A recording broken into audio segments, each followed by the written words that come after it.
नमस्कार छात्रों। जीवाश्म विज्ञान के प्रमाण evidences from the organic evolution की श्रृंखला में आज हम अवशेषी अंगों से जो प्रमाण प्राप्त होते हैं उनका अध्ययन करेंगे। सेठ रंगलाल कोठारी राजकीय महाविद्यालय राजसमंद की बीएससी थर्ड ईयर के इवोल्यूशन के पेपर में इस क्लास में आप सभी का हार्दिक अभिनंदन है। अवशेषी अंगों से प्रमाण यह प्रकरण आपके समक्ष प्रस्तुत कर रहा हूँ मैं प्रेम सिंह चौहान, सह आचार्य प्राणी शास्त्र।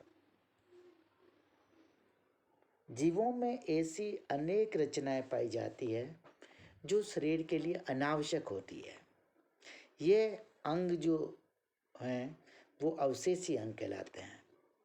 इनकी उपस्थिति से प्रमाणित होता है कि ये अंग किसी न किसी समय इन जंतुओं के पूर्वजों में क्रियाशील रहे होंगे और उनके लिए उपयोगी होंगे, किंतु परिवर्तनों के फलस्वरूप अब उन जीवों के लिए इन अंगों का कोई महत्व नहीं है।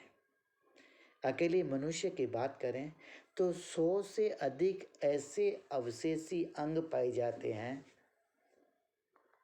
जिनका कोई कार्य नहीं है। इन अंगों का यदि हम उदाहरण के रूप में देखें तो इधर से स्टार्ट।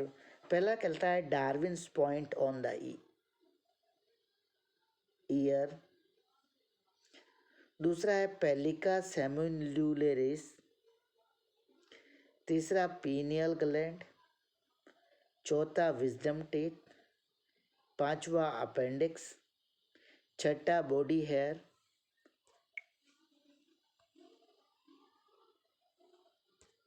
सातवां ईयर मसल। आठवां ईयर ब्रो। नौवां आईलैसेस। 10वां टॉन्सिल। 11वां थाइमस ग्लैंड। 12वां मेल में पाई जाने वाली चुचंगू या निप्पल्स और 13वां कोकिक्स। ये सभी ऐसी संरचना हैं जिनका मानव शरीर में कोई उपयोग नहीं है, किंतु फिर भी ये मानव शरीर में पाई जाती है, इसलिए इनको अवशेषी अंगों की श्रेणी में रखा गया है। इनमें से जो प्रमुख अवशेषी अंग है जिनका हमारे अध्ययन में सम्मिलित किए गए हैं, ये प्रमुख अवशेषी अंग है कृमि रूपी प्रीसेसिका या vermiform appendix, nictitating membrane, tail और muscles of the ear pinna, कर्ण पल्लव की पेशियाँ। ये चारों का हम अध्ययन करेंगे। कृमि रूपी प्रेसिका के बारे में कहा जाता है कि शाकाहारी जंतुओं में भोजन का जब पाचन होता है तो उस भोजन को पचाने के लिए अंधनाल या सीकम पाई जाती है, किंतु मनुष्य में भी यह सिक्कम उपस्थित होती है। मनुष्य में पाचन की क्रिया में इस सिक्कम का कोई रोल नहीं है। यह कृमि रूप प्रेसिका को वर्मीफॉर्म अपेंडिक्स कहते हैं।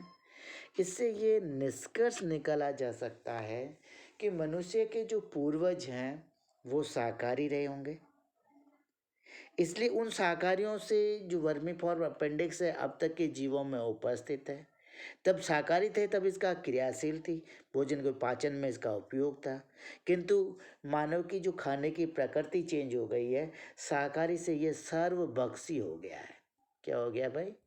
ये सर्वभक्षी हो गया है और सर्वभक्षी हो जाने के कारण मनुष्य में के जो भोजन है उसमें सेल्यूलोज की मात्रा घट गई और सेल्यूलोज की मात्रा बढ़ जाने के कारण इस अंधनाल जो सेल्यूलोज के पाचन में सहायक थी उसका कोई रोल नहीं रहा और धीरे धीरे जो वर्मीफॉर्म अपेंडिक्स थी जो बड़े आकार थी वो घटकर एक अवशेषी अंग के रूप में उपस्थित हो जाती है।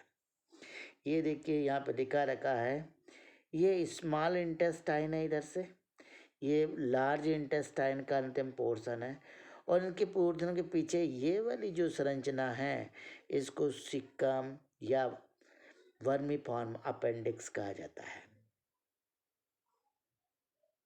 मैं लिख रहा तो नीचे से दिखा देता हूँ, ये अपेंडिक्स है। अब बात करते हैं दूसरे अवशेषीय अंग की।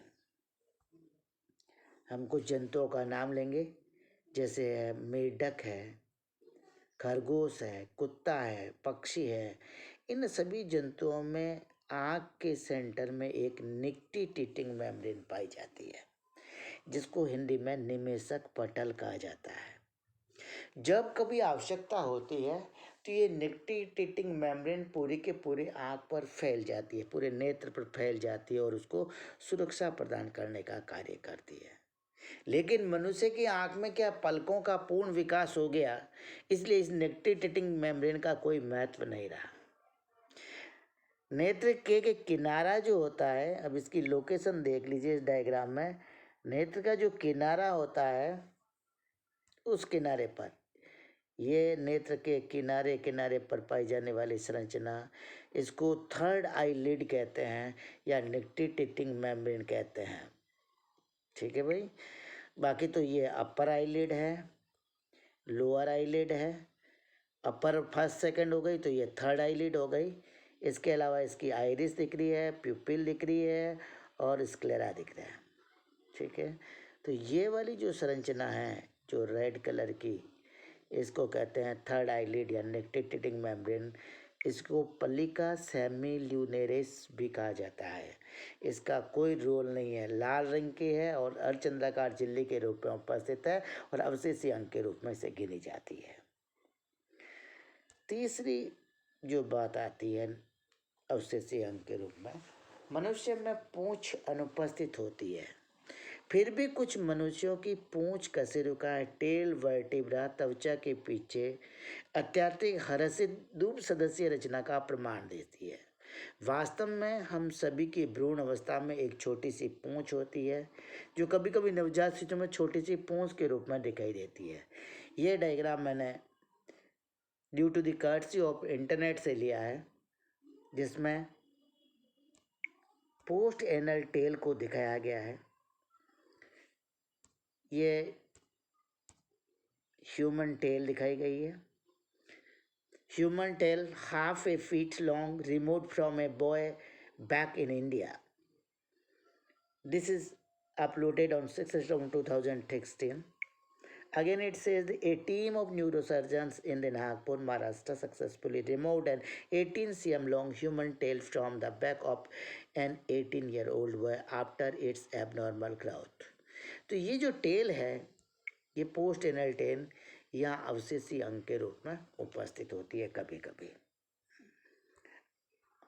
अब चौथा जो ऑर्गन है उसको हम कहते हैं कर्ण पल्लव की पेशियां। अधिकांश स्तनधारी जंतुओं के कानों में पेशियां पाई जाती है, कर्ण पल्लव की पेशियां। चौपायों में आपने देखा होगा ये अधिक विकसित प्रकार की पेशियां पाई जाती है जो कानों को हिलाने का कार्य करती है। ये पेशियां मनुष्य में भी उपस्थित है, लेकिन मनुष्य में ये पेशियां कानों के पिन्नों कर्ण पल्लव को हिलाने में असमर्थ है। इसलिए यहाँ पर ये पेशियां कैसी हो गई, अवशेषी संरचना के रूप में हो गई। क्या कहते हैं कि मनुष्य के पूर्वज जो रहे होंगे, उस पूर्वज में उपस्थित ये पेशियां सक्रिय रही होगी। उन पूर्वजों से मनुष्य की उत्पत्ति हुई, इसलिए मनुष्य में पेशियां तो उपस्थित रह गई, लेकिन उनका कार्य नष्ट हो गया, कार्य नहीं है। अब कौन कौन सी पेशियां हैं, इन पेशियों को भी आप देख लीजिए। पेशियों का नाम आपको बता देता हूँ। इधर तो ये हेड वाला है, आरिक्यूलेरिस